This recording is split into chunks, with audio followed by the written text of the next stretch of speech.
Halo, assalamualaikum warahmatullahi wabarakatuh. Selamat malam, kembali lagi bersama saya Haikal pastinya di acara kesayangan pemirsa TV9 Lombok. Nah, pastinya itu Speak Up Podcast TV9 Lombok. Hari ini kita kedatangan seseorang yang bisa saya bilang masih muda, punya prestasi, punya andil yang besar banget untuk masyarakat, dan juga seorang pengusaha juga pastinya. Nah, malam hari ini kita kedatangan Bapak Kamah Yudiarto.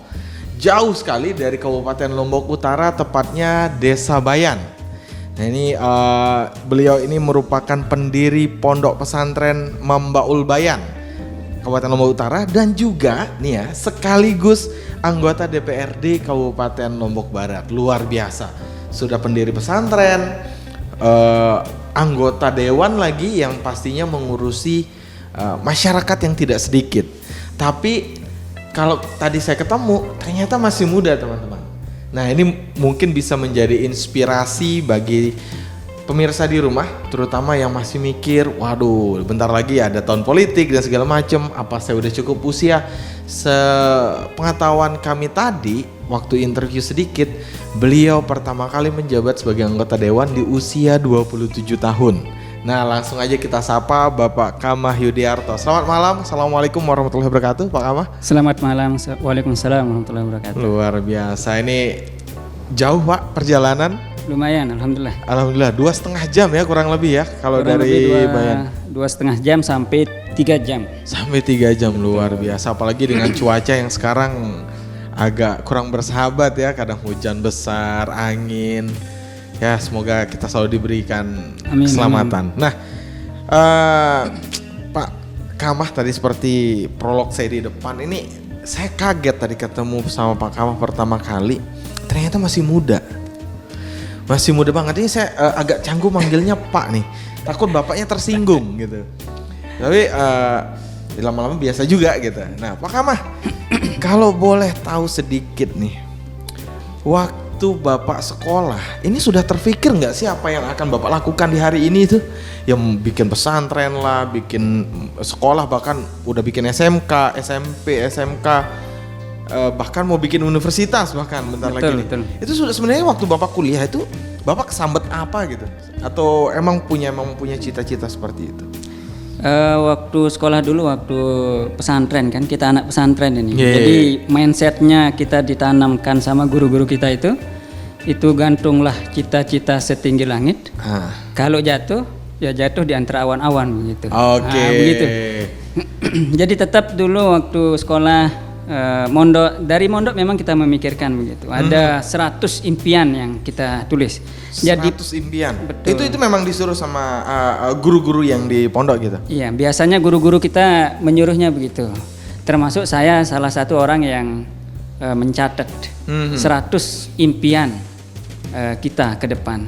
Jadi terarah kemana setelah ini dan apa yang kita mau perbuat. Oke, tapi kalau life-nya lah ya Pak ya. Betul. Jadi kalau sekedar sekolah-sekolah biasa saja kan semua orang sekolah. Betul. Nah, jadi begitu waktu kuliah dulu, setelah dari pesantren, kuliah di Anjani. Di Anjani Lombok Timur. Di Anjani Lombok Timur. Di Anjani Lombok Timur itu 4 tahun. Oke. Di Anjani. Dari sana itu kita lebih memperdalam lagi 100 impian itu apa saja, termasuk buat pondok pesantren. Tapi tidak pernah terpikir masalah politik.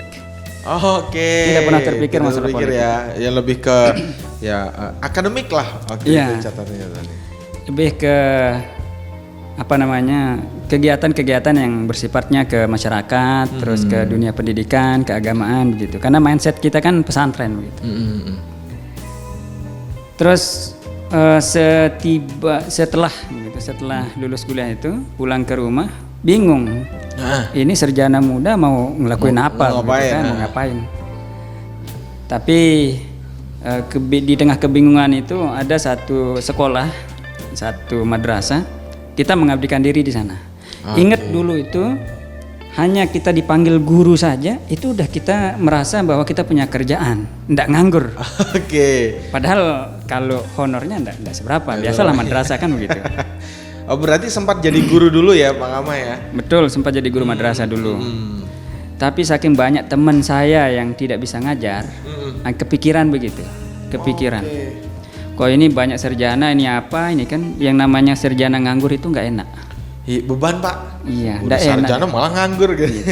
Paling enggak kita sarjana, kita dipanggil guru itu udah luar biasa. Udah luar biasa dulu. Sehingga begitu teman-teman kita banyak yang sarjana sudah selesai, kita kumpulin, ayo kita buat pondok, kita buat madrasah, kita buat yayasan. Akhirnya 2014 dulu itu, begitu selesai di Anjani, kita pulang buat yayasan. Awalnya bukan pondok, tapi baru yayasan. Yayasan itu hanya bergerak di PAUD saja. Di TK, PAUD sama lembaga sosial. Dan alhamdulillah berkat lembaga sosial ini yang mengantarkan kita ke DPR. Tapi agak panjang ceritanya yang lembaga sosial. Ya, tapi kan setidaknya apa yang Pak Kamal lakukan ini sudah ibaratnya mencicil, sudah bekerja untuk masyarakat gitu loh.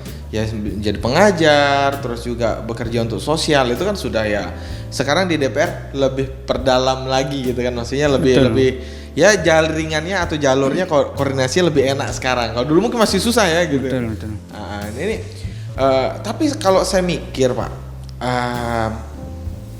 usia masih muda, juga latar belakang tadi Bapak bilang adalah pesantren. Betul. Terus akhirnya terjun ke dunia politik saat ini. Kan anak muda nih ya gitu, kita mikirnya, wah biasa hobinya masih banyak nih, idealisnya, maksudnya pola pikirnya masih mau main, mau apalah, mau menghabiskan masa muda dengan semaksimal mungkin. Kenapa Pak Kamal malah mau mikirin orang gitu? Kalau anak muda hobinya jalan-jalan kan biasa itu. Iya. Tapi saya merasa hobi saya itu kok membantu orang begitu, salah satu hobi itu enak, nyaman, gimana ya? Ngebantu orang ya? Iya, ngebantu orang. Tapi dengan kemampuan kita yang terbatas, kita kan tidak ada uang untuk membantu orang. Jadi kita itu ada pemikiran untuk buat lembaga. Akhirnya kita buat lembaga sosial yang memang berizin. Dan saya kira banyak juga anak muda yang sudah melakukan aksi-aksi sosial. Tapi kan sebatas mohon maaf, sebatas minta di jalan baru dibagikan ke orang atau sejenis itulah. Dan saya detail ya. Iya, dan saya mohon maaf sekali lagi, tidak orang apa ya, biasanya bukan tipe begitulah, meminta-minta di jalan terus dibagikan ke orang. Kita udah capek, kita tidak dapat apa-apa, orang kita bantu begitu dengan anak kita itu. Dan kita pikir kenapa enggak yang lebih elegan lagi, kita buat lembaga sosial, kita jemput program-program pemerintah yang begitu banyaknya, tinggal dijemput baru kita salurkan ke masyarakat. Jadi lebih terarah. Betul. Resmi juga. Kan kadang juga kita ada rasa ketakutan nih ketika kita mau ngasih sumbangan atau bantuan ke orang, tapi dasar hukumnya apa? Ini bener nggak nyampe nanti gitu kan, pasti ada juga orang yang bertanya-tanya kalau misalnya kayak di jalan atau apa. Betul. Nah kalau yang Pak Kamal bikin kan sudah ada dasar hukumnya, ada lembaga hukumnya, sehingga pasti ya pertanggungjawabannya jelas gitu ya. Berarti udah berapa lama ini berjalan Pak? Kalau lembaga sosial itu sejak 2015 kita bentuk dulu.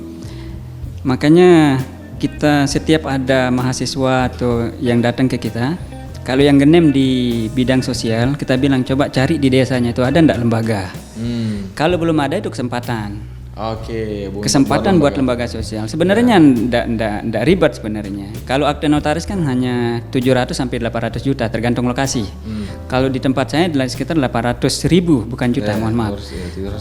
Iya, 700 untuk buat akte notaris saja. Dan itu udah resmi, kita bisa untuk anak yatim, terlantar itu ada namanya LKSA. Untuk orang tua jompo itu namanya LKSLU. Untuk disabilitas, orang-orang cacat, LKSODK. Untuk orang-orang yang kena narkoba, pernah masuk penjara, itu LKS Nafzah. Dan itu kita kelola semua. Dan itu ada semua? Ada semua. Di yayasan Bapak sekarang. Kalau boleh tahu nama yayasannya apa Pak? Namanya Mambaul Bayan. Oh, Mambaul Bayan juga namanya? Namanya Mambaul Bayan.